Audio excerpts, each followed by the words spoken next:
Hello everybody, it's time for another DIY project using Dollar Tree items. It's DIY time, y'all. So I have these 3 cutting boards that I got from Dollar Tree, $1 and 25 cents a piece. Y'all know they slept that 25 cents on there. And I am going to make some decor for my kitchen. So I'm going to be using some black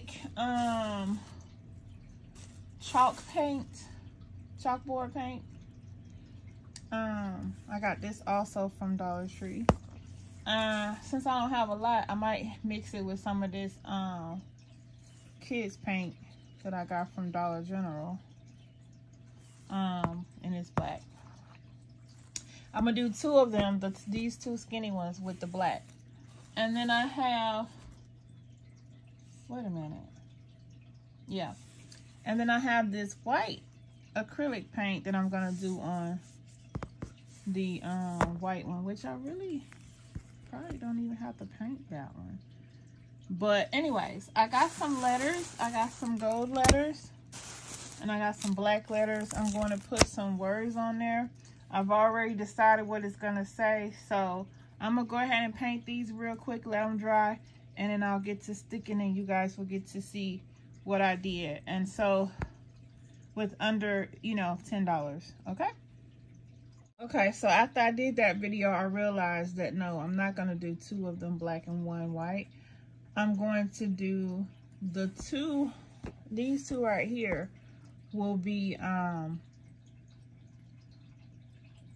white.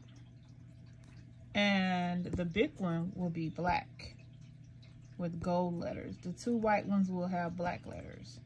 Okay.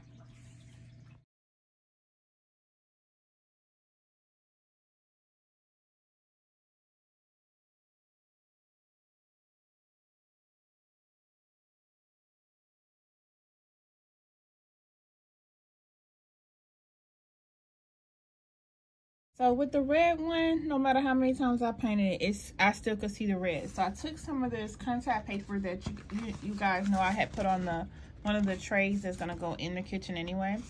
And I decided to trace this and then cut it out, and I'm gonna put that on this one. So we're gonna see how that looks. Just gonna peel it. I place it up there and I cut it out just a little bit more than what it needs to be so that I can fold it. This is what it's looking like as I peel. I'm pressing it down. It's hard to do this with one hand, y'all, so I can't. And this is how they turned out. I think I'm gonna add some ribbon or something to the top. I haven't decided yet, but so far this is what I'm working with. You guys will see the finished product in the new house.